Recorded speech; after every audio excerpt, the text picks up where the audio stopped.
Welcome to Art Crush with artists Fi and Paula, where we talk about having an art business, being an artist in 2026, and more.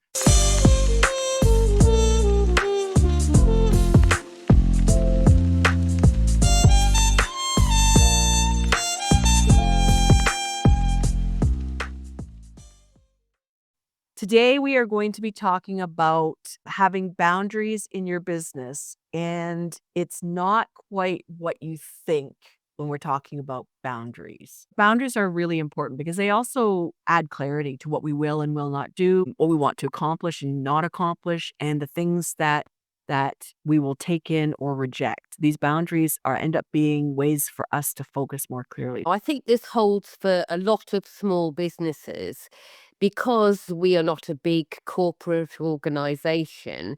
We have to do a lot of different roles in order to get our business going.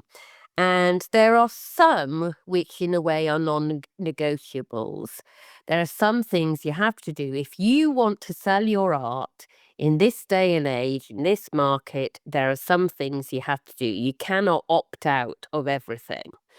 However, there are some things that might not be um, good for your soul, shall we say. And you also have to be, like, we are so much more aware of our own well-being and our own mental health, that sometimes it is okay to say, no, you don't have to do that. Let's try from another angle. And I think if you've got another strategy up your sleeve, then it's okay to say no. You can't just say, nah, I don't like doing that, or I don't fancy doing that. No, and then end of, because this will impact your business not in a positive way. And we were talking about, it was to do with in-person networking events.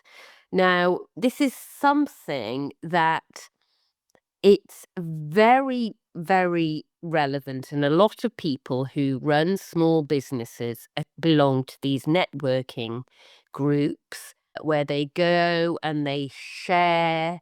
So, for example, for Paula, with her other business, her web design business, she could get clients at one of these face-to-face network meetings. However, as an artist, you have to decide, is this a boundary? Is this something that's going to help your business? Is it going to bring you in sales? Or is it something that's just going to make you feel absolutely uncomfortable and ill? And, you're going to beat yourself up about it afterwards.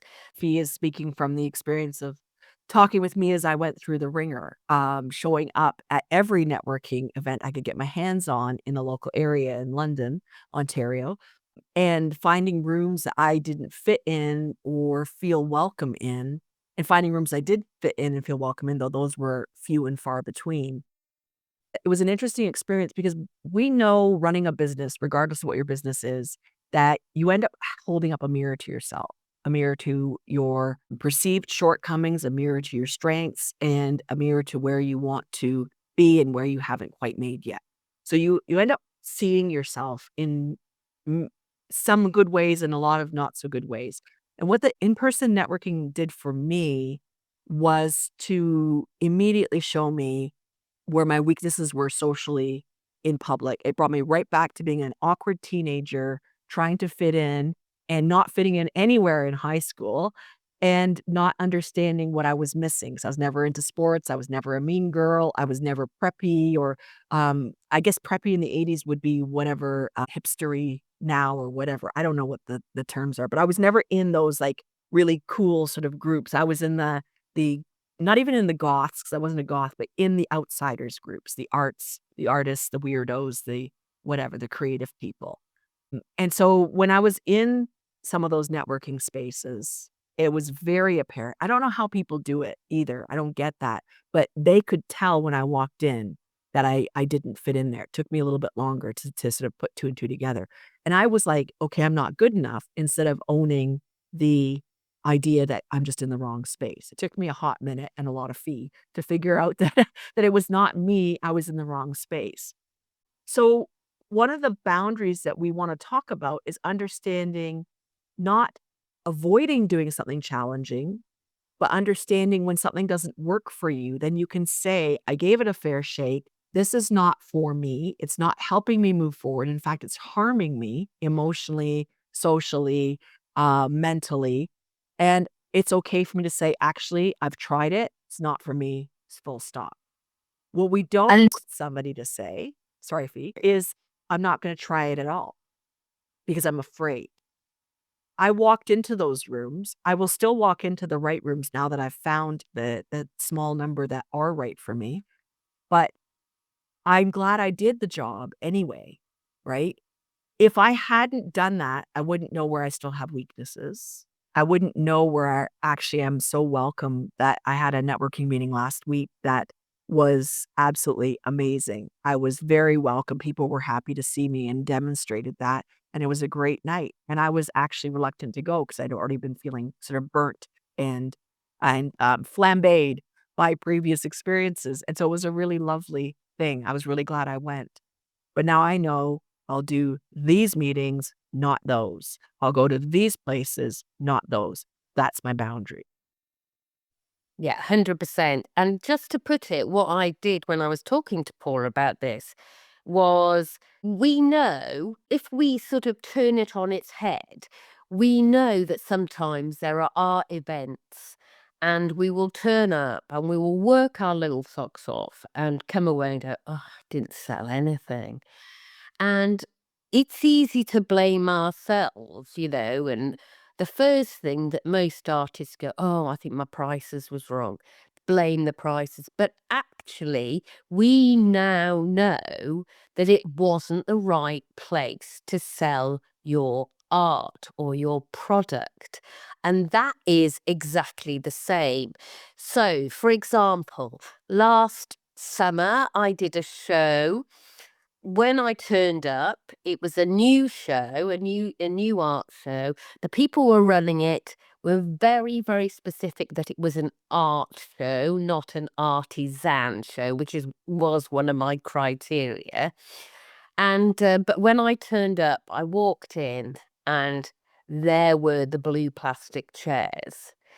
It had that feel of a church hall about it. And I knew as soon as I walked in that I wouldn't be selling.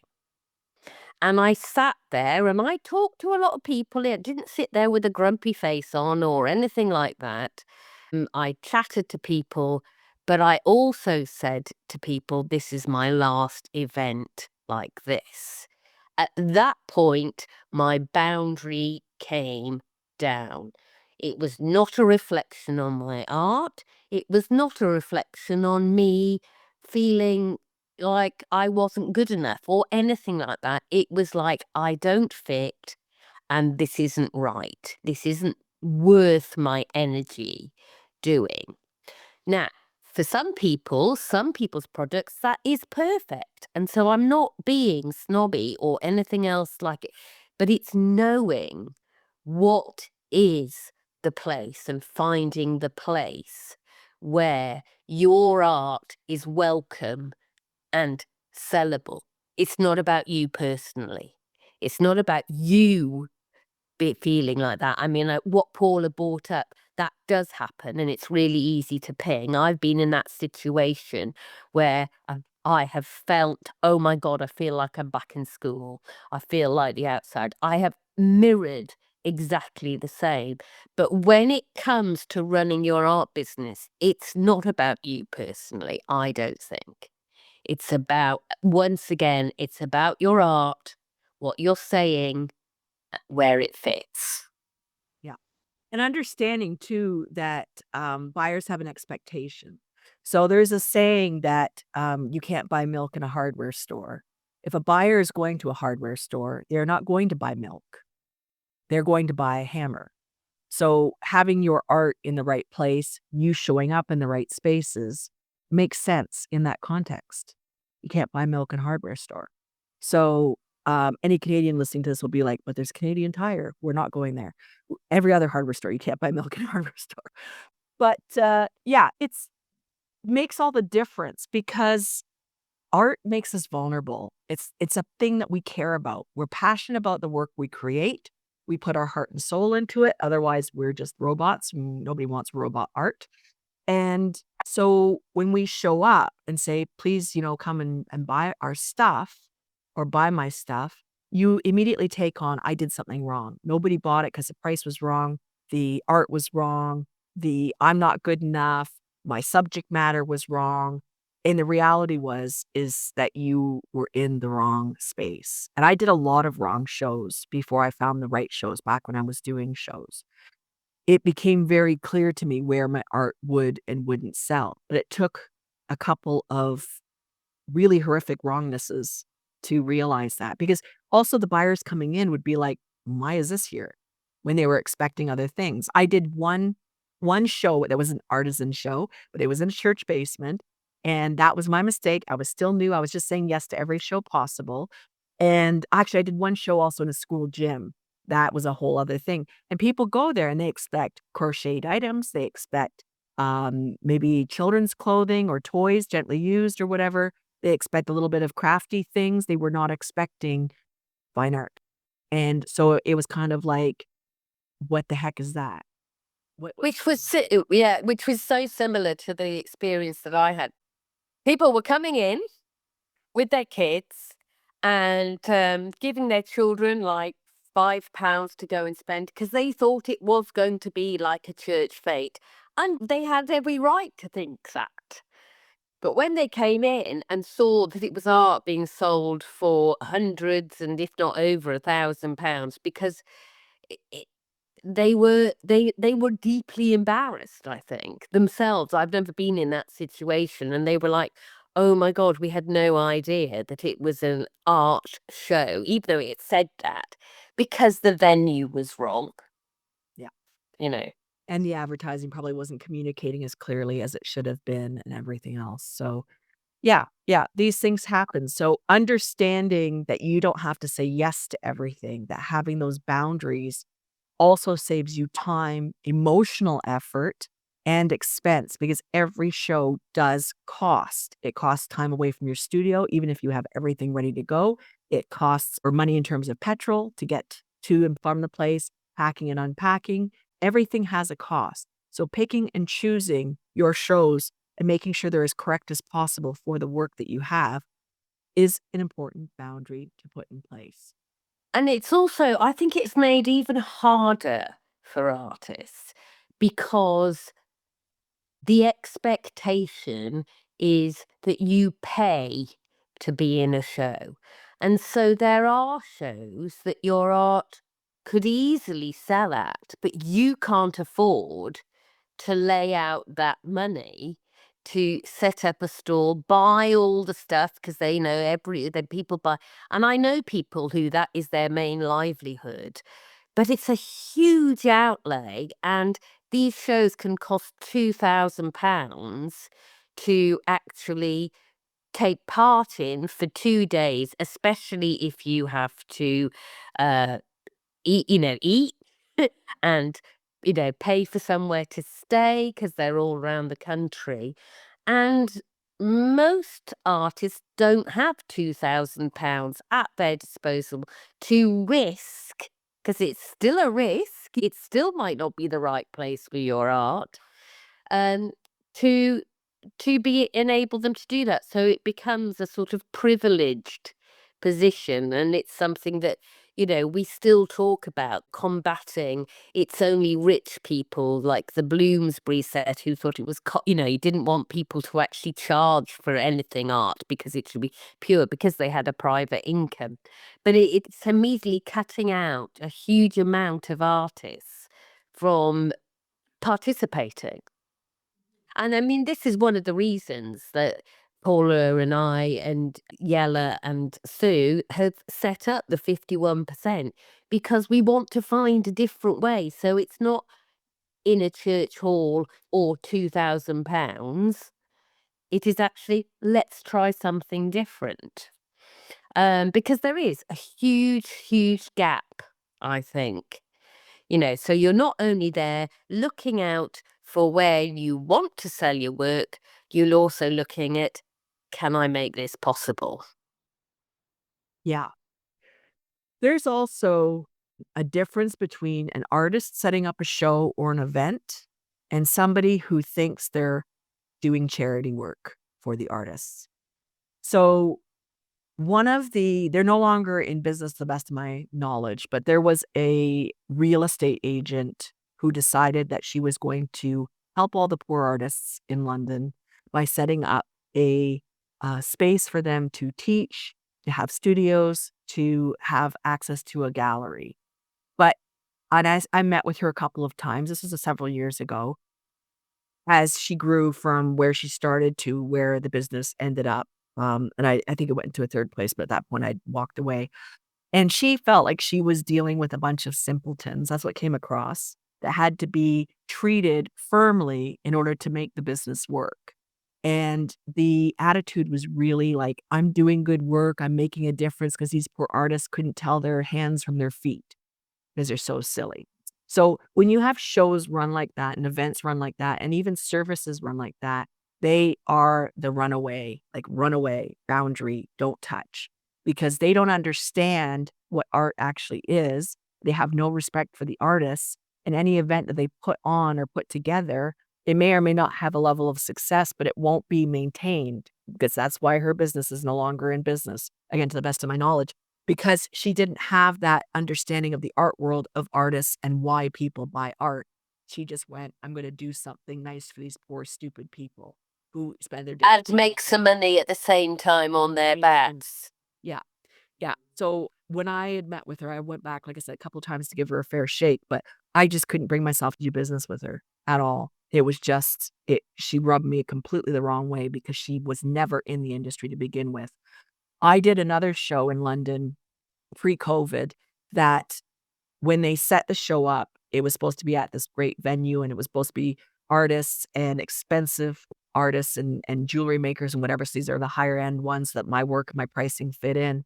They locked all the loading dock and back area. So once the show began, you couldn't leave. And the show was so poorly attended that we sat there for 3 or 4 hours. Thank goodness it was just like the better part of a day. Maybe it was 6 hours or whatever, and almost nobody came through. But we couldn't leave. And normally what people do when a show is dead is they just start packing up and leave because it's a waste of your Oh, they don't do that in the the UK. Yeah. Yeah, well, Because they do there is that. this big thing about being blacklisted Yeah. if you finish before. Yeah, well, that's it, right? And this place, this was their first time running an artist show. And I wasn't worried about being blacklisted. I was sitting there going, "It's too hot. There's nobody here, and I'm wasting my time." I was ready to just go. So, yeah, it was just we have to make sure that we understand that, number 1, there are lots of shows. There are lots of opportunities, and if there aren't, find them and make them. Right? That's what the 51% is doing in October with our show. We found a space, we've negotiated with them, we know what we're doing, we've got these plans, and we are in charge of what's going on because we didn't wanna wait for somebody else to put together a show with the understanding of who we are and what we wanna do and what our goals are. And And also, we have a very clear view that this is the first show, not the only show. We have a strategy that the 51% is going to be a huge, huge business that artists will feel welcome and fit into different parts of the business. So we can see where it's going. It's not just let's do this one-off thing, make loads of money and then sit on our laurels and go, oh, yeah, yeah, yeah. No, it's about learning and moving on, learning, developing. yeah, exactly. It's about, something a whole lot larger. But rolling back, you don't have to do a show just because it's there. You as a boundary, you don't have to accept a client just because 'cause they're offering you money if they're not the right fit. Being very clear on who you are, what your business is about, and who your art collector is, your ideal collector avatar, ICA, what I teach to my clients, means that you can then make very strong decisions about what you will do in your business. And that is the boundary, picking your shows carefully, picking your associates carefully. We will all make mistakes. I've made mistakes. Fee has made mistakes. We've all made mistakes. We will continue to do so. No, I don't want to make more mistakes, but we will. It's just being human, isn't it? We will do, and that's why they're not mistakes, they're learning points. Their data. Yes. But so eradicate the word mistake and just go, okay, that didn't work. This is what I've learned. This is what I'm going to do now. Yes. Yes. And get the data from it and not eat ourselves alive about it. So having the clarity about what you want in your business and who your art is for will help you make choices. But I want to talk a little bit about another issue, which is social media. So I'm going to roll back a bit. Fee has had the misfortune of seeing this video of me, but the very first time I showed up on video for social media, it's the most awkward thing possible. I now use it as a teaching tool. If you search for it, you can't find it because I hide it until I have to show potential clients how, yes, I'm great on video now. Yes, I have podcasts. Yes, I'm comfortable, blah, blah, blah, blah. But in 2017, I think when I recorded that, I was not. I was not. And it took a lot of work to get from looking like I was about to be murdered to being comfortable, being perceived. I did not want to be perceived. Now, there were a lot of external circumstances that contributed to that, but it was the practice. And the reason I show this to potential clients is because everybody comes by and says, well, it's easy for you. You're good at video, right? Or I can't do social media because I'm no good at it, but you can. No, I can't. I couldn't. I taught myself. I did the data. I did the learning. I did the practicing until it became easy, until I decided it was something I was going to do. If I had said in 2017 that my boundary is I will never appear on video, never having appeared on video, then everything I've done since then would never have happened. So, everything that I have done since then, from teaching people to selling my art to building up social media following, then killing it, but that was another thing, to everything would not have happened. I never would have met Feet. I never would have taught courses. I never would have been a mentor. All of these things came from me saying, I can't do it now, but I can learn. And that was terrible, but it's not going to stop me. I'm very uncomfortable, but I'm going to see if I can find my comfort by practicing. Because going back to the point that I made earlier, it was the best decision for your art. You were in the right place, but you felt a bit uncomfortable. So, yeah, or a lot uncomfortable. But that's the difference. It was one of your boundaries was I don't like being in person, do do do do do. But it was, you didn't want that to become a barrier to your business, and you knew by going on social media, going live, talking to people, getting your face out there, that was going to help your business. So going back to what we were saying at the beginning, if it's something that is not going to help your business, that's where your boundary should be, because it's about boundaries to business, not boundaries to yourself. Yeah. Yeah, exactly. I've worked with artists who have said from the outset they hate social media. And I would say the majority of artists say, "Oh, I don't do social media. I can't do social media." I think most artists that you have worked with, when they've started out, have found that they've been very resistant to showing up. They're happy to put their art up there, but showing up personally. yeah, yeah. But if when working with them, they won't change their mind or they aren't open to learning, I now let them go. As you can't make somebody do something that they have just firmly decided that they just won't do. Go find another way to sell your art. There are other ways to do it. You don't need social media. Bye. But that attitude prevents any kind of growth.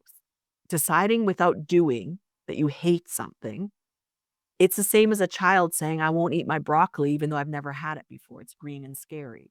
Like, it's no. Try it. Give it a I shot. can remember, yeah, and I can remember people saying, "Oh, I don't do computers. I don't do computers." Now, my mum told me a few weeks back about somebody she knew who said that, and I was like, I haven't heard that in years. Because all these people will have had to adapt. We know every time we get a new smartphone, it's a pain in the arse, but we do it and we push through because we know that phone will work better for us and this, that, and the other. You know, most people now have a smartphone, which is a computer. We have computers in our tellies, da, da, da. But originally there would be millions of people saying, I don't do computers. And that's like saying, I don't do social media. Yeah. Yeah, and that gets tiresome to deal with. My first tech company, I only worked business to business because I very quickly got tired of teaching people to embrace technology and understand how to use it to the best of their ability. So I just stopped working with the end consumer and I worked with businesses who were already with computers. If you want to create success for yourself, as an artist or in any business that you're running, if you're running a business, is you find a way and make a way. But you do so in a way that, swinging back to knowing who you are, what your art is for, who your art is for, and then eliminating everything that doesn't match your end goal. Having that clarity makes all the difference when you create your boundaries and when you make your decisions. A knee jerk reaction is not useful at all because usually that's fear. I'm afraid of showing up. I'm afraid of whatever. So I have no regrets, even though some of the networking spaces harmed me in the process. It was still data for me. It was still important that I did what I needed to do to grow my reach, to grow my business, to grow my presence locally, because it ultimately also gave me strength. I now have very clear boundaries as to which spaces I will be in. I have very clear boundaries online as to what I will do online and what I won't do online for promoting my businesses. I have a clarity around a lot of issues in business that I got through trying things I was initially afraid to do or wary about doing or unsure, but I didn't use as an excuse to not do them. I used it as a reason to push myself out of my comfort zone. When we stay comfortable, there is no growth. There is no understanding of where we can be, who we are, what we're actually made of. There is just comfort. There's duvets and warm drinks and fluffy marshmallows and whatever. There's no growth at all and no sense of how amazing each of us are. In some professions, those boundaries, well, have been very clearly discussed. For example, in the acting profession, one of the first thing when you decide to be a professional actress or actor is to say, would I take my clothes off? Would I appear naked for a show? And again, that decision actors often make on will it harm my business? Will it stop me getting other work? If it is right and it's telling the story and it's not gratuitous, then then maybe I would. But it's like they know it's about their business. It's not they're not making a decision going, oh yeah, but I'd look fat. They don't say no because I'd look fat on camera or, my thighs will wobble, which most of us are worried about. It's about their business. And I know that's only a very small thing, but you can see that these that boundaries are being discussed in drama schools. They're being discussed. Whereas in art, I don't think boundaries are discussed. No, I don't think they are actually. You're right. You're right, because there is a sense, especially when an artist is first starting out, that any opportunity that comes across my path, I need to accept. And that is just such a wrong attitude to have. Even if I have to pay for it myself. Yeah. Yeah. Because again, we've all been in shows that have not been right and everything else. So I think we've covered the topic quite thoroughly. Be interested in hearing some comments from artists who maybe found themselves in the wrong place or maybe never thought about having boundaries about their around their businesses. So we do see the comments, especially on Spotify, but feel free to comment and let us know what you think. Do you have boundaries in your business? Do you think it's time to put boundaries in your business? What has worked for you? What hasn't? Are you sitting in your comfort zone? Because when we're in a business, whether it's art or otherwise, but we're focused on art businesses, we absolutely need to be outside of our comfort zones. If you find yourself doing the same work day in and day out, and yes, maybe it's making you money and everything else, but you're not doing any kind of growth, what are you doing? Because the whole point of being an artist is to grow, it's to stretch and do new things and reach farther. So, I think this is a great topic for all of Mm, the above. exactly. And if you do put a comment in, we love reading it and we will always get back to you and put a comment back. So you do know that you have been heard. You have been heard, and we do celebrate these comments. So thank you very much. We do appreciate each and every person who listens, whether you comment or not. We appreciate every share with your artist friends because maybe they're not quite aware of us yet. And we want to continue to give you ideas and inspiration and share how we are moving through the world as women who are artists determined to have and create a massive impact around our work and the stories that we share through our art. You can listen to us on Spotify, Amazon, Apple Podcasts, and Audible, and wherever your favorite podcast shows are found, as well as on YouTube. And of course, you can follow Fee Marks Art at feemarks-art.co.uk, and you could find me at paulatalesian.com. And I will put all the links in the show notes. We will catch you next week with another fantastic topic. If you want to hear specific topics, again, please put a comment in and we will consider talking about other things as well relating to the art business, feminism, decolonizing art, and more. And we will see you next week. Thank you.